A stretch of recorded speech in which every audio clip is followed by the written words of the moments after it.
pai de Guga, Carolina e Gabriel, filho de Dona Maria do Céu e do professor Hugo Moura, pessoas fundamentais na minha formação e na minha decisão de ser fotógrafo profissional, por vários motivos.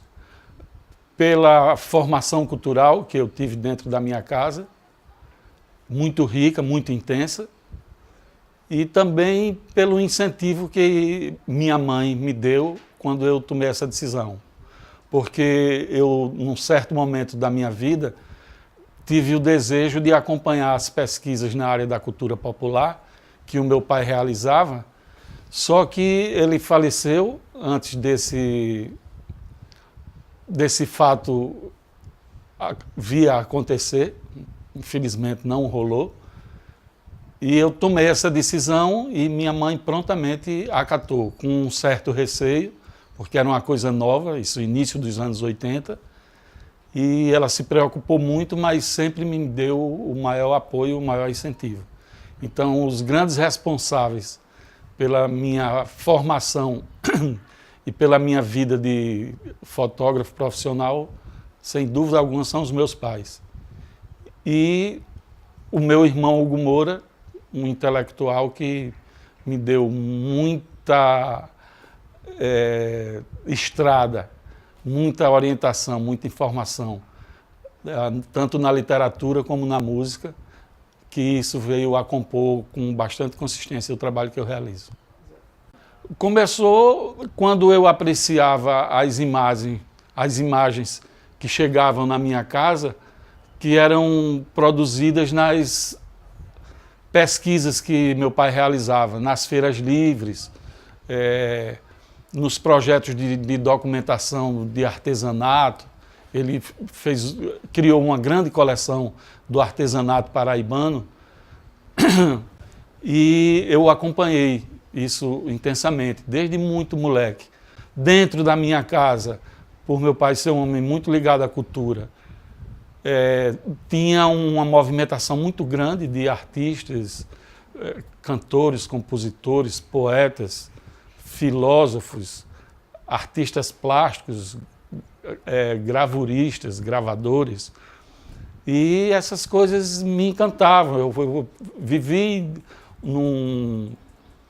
numa casa que era recheada dessas riquezas, dessas grandezas. Quando eu tomei pé daquilo tudo, eu comecei a despertar que eu poderia ter uma relação efetiva nas viagens que eu fazia com meu pai. Ou seja, documentando, porque a fotografia me despertou uma curiosidade muito grande. Nada muito além do que desperta em alguém que gosta de imagem. E eu cheguei a vislumbrar com ele a possibilidade da gente fazer um trabalho juntos. Ele realizar as pesquisas e eu fotografar.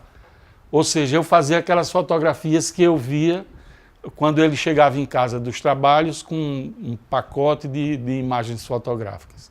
Esse foi o primeiro impulso, o primeiro impacto assim, que me motivou a compreender melhor o que é o fazer fotográfico. Me identifico muito, eu gosto das manifestações populares, eu gosto da cultura popular, eu gosto de música, eu gosto de poesia, eu gosto de artesanato, eu gosto do lugar onde eu vivo. Então, quando eu penso em fazer fotografia, eu penso em realizar uma fotografia autoral, autônoma, no sentido da abordagem, do recorte que eu faço dos temas que elejo e escolho para desenvolver. E, basicamente, eu sou um documentarista. É isso que eu gosto de fazer. E isso é fruto dessa raiz, sem dúvida alguma. Manifestações populares, adoro fazer. Documentar a riqueza cultural e ambiental do meu estado. As peladas de futebol. Eu fui um moleque que fui peladeiro. Então, isso é uma coisa que sempre me despertou um encanto. É um dos temas também que eu sempre trabalho. E assim sucessivamente. Eu vou me alimentando e produzindo essas coisas que desde cedo me despertaram interesse. Eu comecei fazendo fotografia analógica, né? Eu comprei minha primeira câmera no final de 79. Era uma Pentax Camil. E fui aprender. Tem uma coisa que é legal de comentar, é que eu comprei a câmera e disse, eu quero aprender isso aqui para me tornar um profissional da fotografia. Só que não existiam cursos de formação. Então era na gana, era na marra, era olhar o que se fazia, ver muita fotografia, ir à luta, exercitar. E como era que eu fazia isso? Que eu era um cara que estava começando, não tinha recurso, não tinha grana para poder fazer isso. Então eu tinha que ter algo que me desse um suporte financeiro para eu poder investir e criar esse rolo que ia ser o desenvolvimento da minha formação. E no início da minha carreira de fotógrafo, eu estava muito ligado ao pessoal de teatro e de música aqui na Paraíba. Então esses dois segmentos foram fundamentais para a minha formação e para a minha estrutura, enquanto ganho, enquanto relação comercial, para eu poder ter algum apurado, ter alguma grana para investir, comprar filme, aprender, testar. E assim foi feito. Eu fotografei durante muitos anos teatro e música, um volume de coisas assim. A música e o teatro feito na Paraíba, nos anos 80 e nos anos 90, eu estava ali perto de quase tudo que aconteceu. Eu prefiro fazer a fotografia analógica, ela me envolve mais com o que eu faço, pela própria dinâmica do fazer fotográfico com um equipamento analógico. O ritmo é mais lento, você tem menos material disponível, então você é mais reflexivo, você é mais atento, você é mais cauteloso, e isso aprofunda o que você faz. Sem falar que, falando do analógico e pensando no preto e branco, o preto e branco é de uma riqueza impressionante. É você trabalhar a base de tudo, que é luz, é sombra. E essas coisas eu tenho um encanto profundo, herdado da admiração que eu tenho por gravura.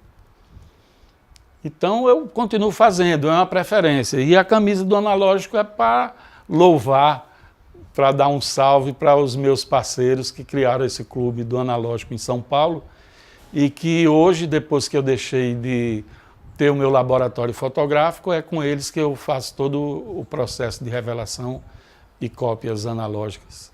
A melhor maneira que existe de você apresentar um trabalho fotográfico, e isso ainda hoje eu acho que é assim, é através de um livro. E eu consegui, acho que foi em 2000, lançar meu primeiro livro, que chama Imaginário.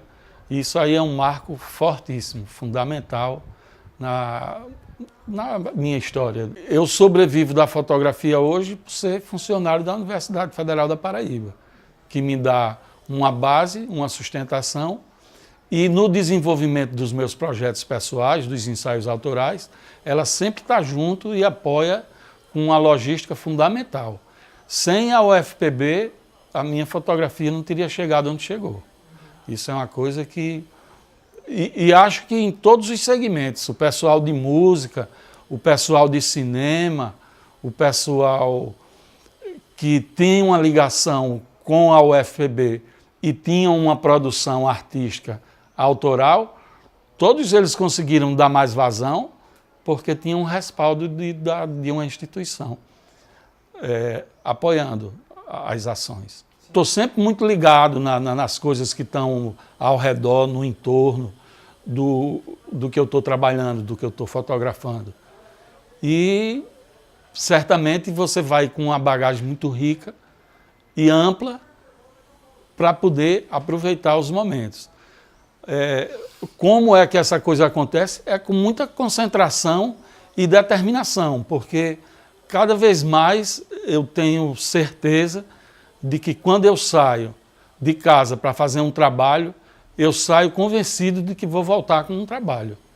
E acontece, mano. Esse rio é um rio pouquíssimo conhecido. Eu não digo que é pouquíssimo do grande público, é pouquíssimo conhecido. Eu conhecia muito pouco. Quando decidi, eu quero fotografar, eu quero conhecer, eu quero saber que rio é esse que dá nome ao nosso estado. Por quê? Quais são as suas grandezas? E são muitas, culturais, ambientais, hidrográficas, históricas. Você não faz ideia do quanto é rico esse rio que começa em Monteiro e termina em Cabedelo. Ele é tão curioso que ele é um rio que só acontece dentro do estado da Paraíba. Estou muito apaixonado por esse projeto, porque o rio é um rio muito bonito, apesar de estar muito maltratado, se retira muita areia do rio, as matas ribeirinhas foram todas devastadas e se existe algum projeto de replantio da mata nativa, eu desconheço. Eu tenho andado muito ao longo do rio e não tenho visto isso. O que eu vejo é a exploração de madeira, exploração da areia do rio e muita poluição de esgoto sendo jogado dentro dos rios. Então eu digo, eu preciso fazer esse trabalho, inclusive para mostrar para as pessoas a importância que esse rio tem. O que é que eu quero com isso? Motivar que os trabalhadores ribeirinhos, as pessoas que vivem na beira do rio Paraíba, se despertem para elas, por impulso próprio e pessoal, comecem a cuidar do replantio dessa mata. Se cada um começar a plantar 3 mudas de árvores, de plantas nativas do rio, isso vai começar a mudar, e se essa coisa vai pegando, eu acho que você recupera, porque o rio está vivo, o rio está recebendo uma água agora recente do Rio São Francisco, o que está mudando também o cenário. Não sei até onde isso pode ser uma coisa que vai se manter viva, mas é um incremento no curso do rio e é hora de alguém fazer algo para esse rio. E eu acho que quem melhor pode fazer são as pessoas que necessitam e precisam do rio. Eu tenho esse sonho de, com essa publicação, voltar às comunidades, mostrar, olha, isso aqui é o Rio Paraíba, esse rio está vivo, mas precisa de muito cuidado. Vamos tentar cuidar junto. Eu gostaria de ver no próximo bloco o meu parceiro e meu irmão Pedro Osmar, que me acompanha desde o início da minha carreira como fotógrafo, e nós tivemos uma relação de produção musical.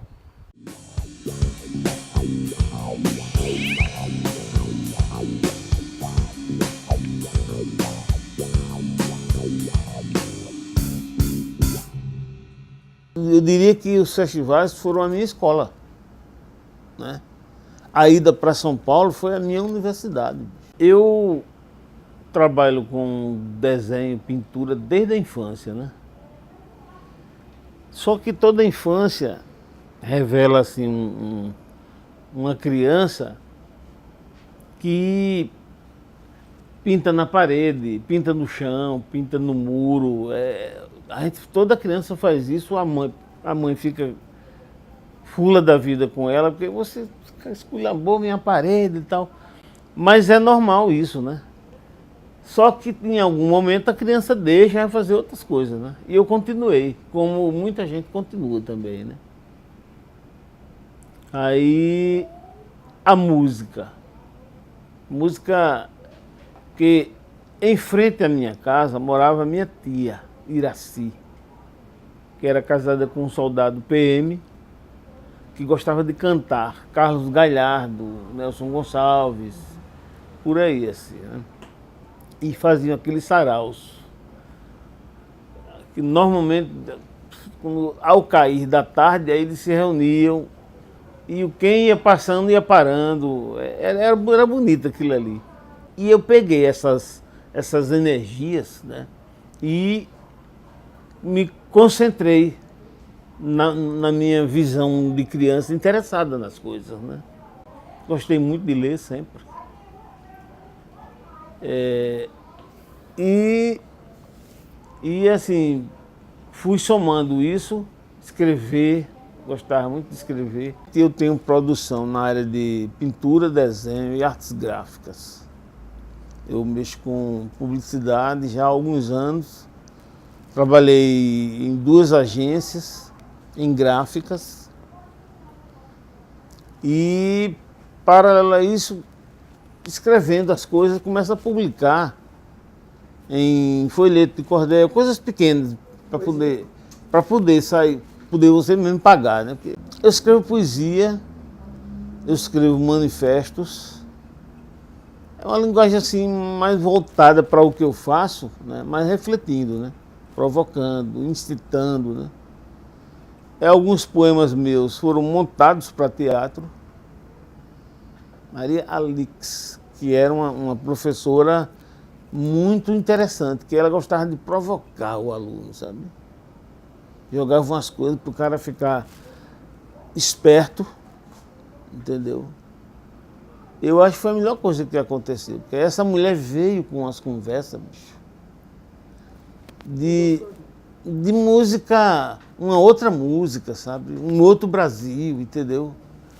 E que a gente precisa entender para poder participar dessa outra música, desse outro Brasil. E até se escreve diferente, a partitura é diferente. Olha só como é a partitura dessa música. Aí botar no quadro lá umas pautas, tá? E depois uns símbolos diferentes. Como é isso? Ela disse sons, ruídos, sabe? Aquelas coisas que você pode até colocar nota nisso aqui, nesse meio, entendeu? Estalidos, tosse, riso, choro, sabe? Aí, bicho, eram as coisas que porra, é isso mesmo, bicho. A gente tem que partir, uma música nova, ela tem que seguir essa linha aí. Eu diria que essa guinada, essa nova guinada para uma arte mais, não muito contemplativa, mas questionadora, né? Mais provocadora, sabe? Foi a partir daí.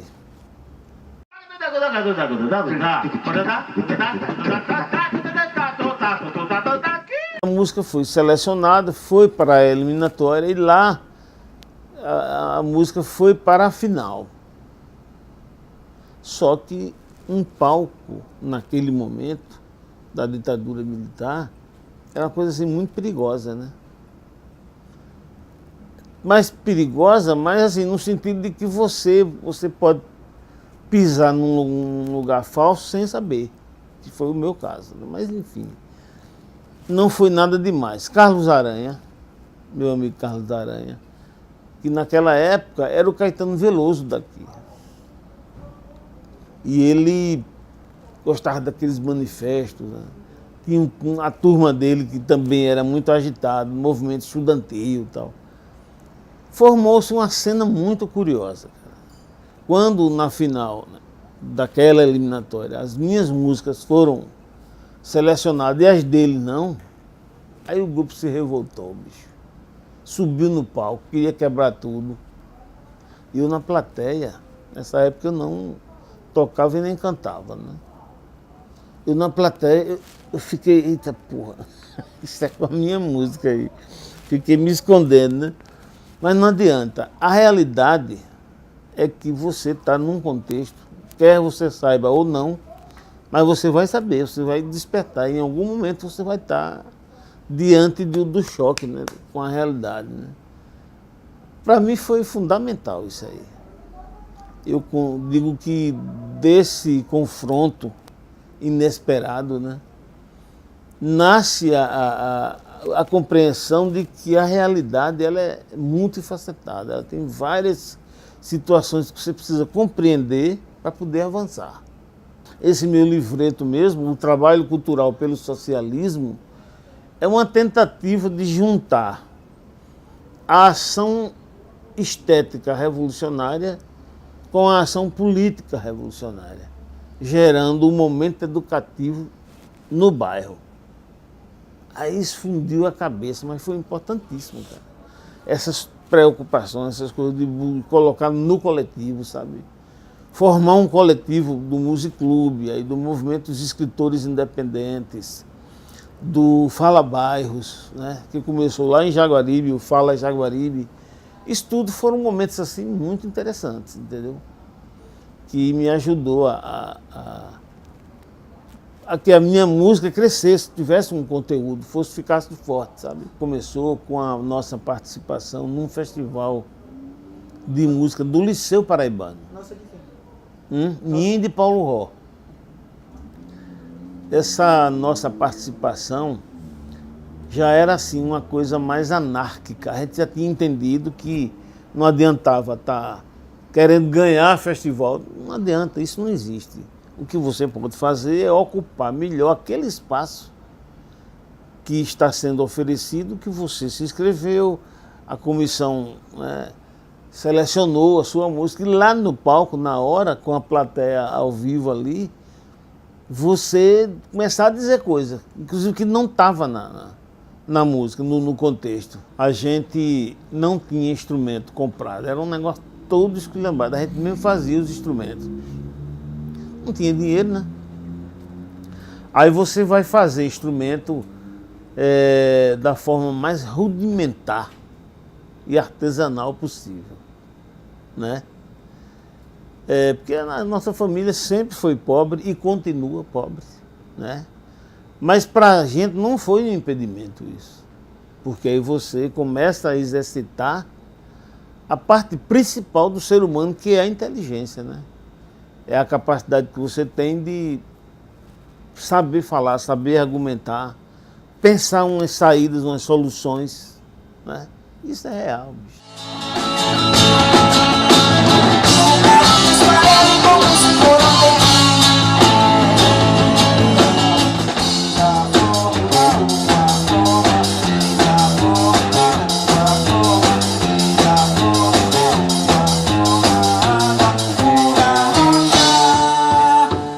Eu já fiz uns 8 discos com tiragens limitadíssimas, 50 exemplares, né?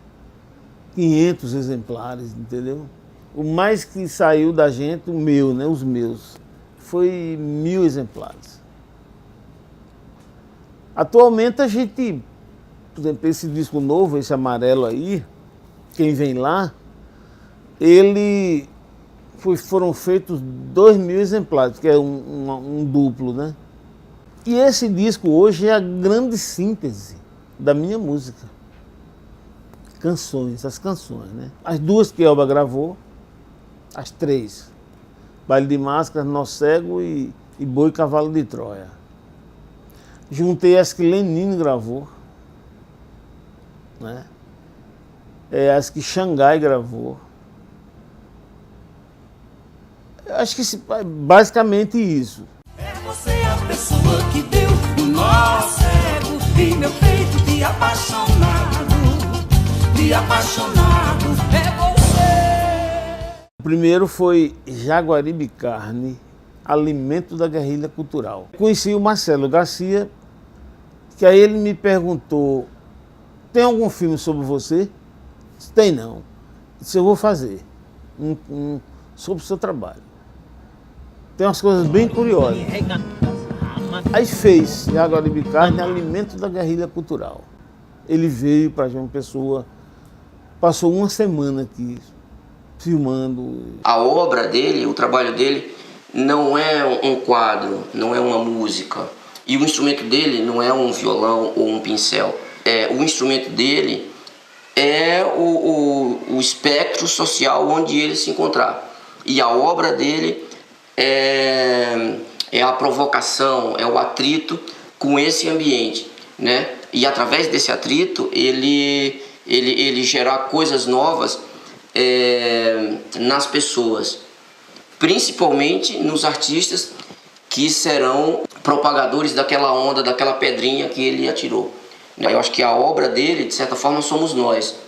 Nós somos transformados pelo encontro com ele. Eu até digo assim, não dá para viver dessa arte que eu produzo.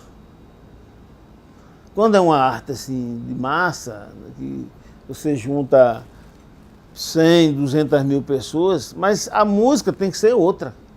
Eu nunca fiz esse tipo de música e nem tenho interesse.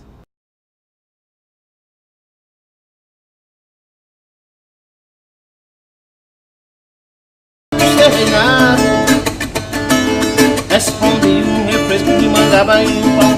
Refresco de mangaba e um pão. Refresco de mangaba e um pão do bar.